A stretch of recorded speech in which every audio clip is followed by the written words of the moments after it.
మన హృదయంలో దుర్యోచనలు, ఇతరుల గురించి కీడు, మన హృదయంలో ఆ కీడు ఉందా లేదా తెలుసా? మీకు ఒక విషయం తెలుసా? మీరు అదే ఆలోచిస్తా పడుకున్నారనుకోండి, మన హృదయంలో మనసులో ఏముంది? మీకు చాలామందికి తెలియని విషయం ఏంటంటే, మీరు రాత్రి పూట ఎలా పండుకోవాలో కూడా తెలియదు చాలామందికి. తెలుసా తెలీదా? మీరు రాత్రిపూట అన్నీ గుర్తొస్తాయి మీకు.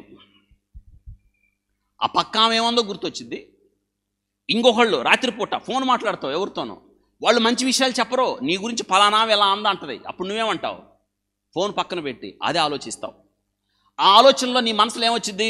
ఆమె చెప్పిన మాట విన్నావు, అవతల ఆమె అన్నదో లేదో, అవతల వ్యక్తి అన్నాడో లేదో, కానీ నీ మనసులో ఒకటి పడిపోయింది. ఏంటి? ఆమె నన్ను అన్నది, మనసులో అదే పడిపోయింది. దాన్ని ఆలోచించావు, అలా ప్రింట్ అయిపోయింది నీ హృదయంలో వింటున్నారా? హృదయములో ప్రింట్ అయింది. నువ్వేదైతే ఆలోచించావో, ఏదైతే రాత్రిపూట నువ్వు పండుకున్నావు కదా, మీకు ఒక విషయం తెలుసా? దేవుడు వస్తాడు, నీ మంచం దగ్గరకు వస్తాడు, కూర్చుంటాడు. దేవుడు నిన్ను ఆ చివరి నుంచి చివరికి చూస్తాడు. ఆయన మొట్టమొదటి చూసేది ఏంటంటే, కీర్తనల గ్రంథం 17వ అధ్యాయం 3వ వచనం. రాత్రివేళ నీవు నన్ను దర్శించి నా హృదయమును పరిశీలించింది. రాత్రిపూట దేవుడు వచ్చాడా లేదా? వచ్చి ఏం చేశాడు? పరిశీలించాడు, దర్శించి నీ దగ్గరికి. నువ్వేమన్నావు? పడుకునేటప్పుడు ఏమన్నావు? రా ప్రభువా నా దగ్గరికి, నీ దూతల్ని కాపలా పెట్టు, చుట్టుపెట్టు, నాకు ఏ అపాయం రాకుండా ప్రభువా, ఏ పీడకల్లో పిచ్చికల్లో రాకుండా, దయ్యపు శక్తులు దురాత్మశక్తులు మనకి వంట పదాలు చూడండి, టకటకటక చేసేస్తావు ప్రార్థన, ఆలస్యమే లేదు అసలు, ఎంత స్పీడ్గా చేసేస్తావు ప్రభువా, ఏ కీడు రావద్దు నాకు, సుఖమైన నిద్ర, ప్రశాంతంగా పడుకోవాలి నేను.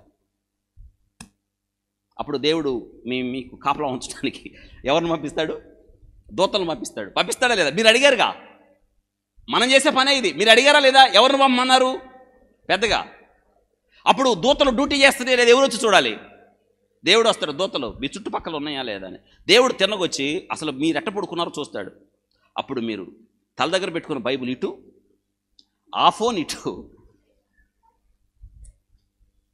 రాత్రివేళ నీవు నన్ను దర్శించి, దీన్ని బట్టి రాత్రివేళ మీ దగ్గరికి వచ్చాడా లేదా?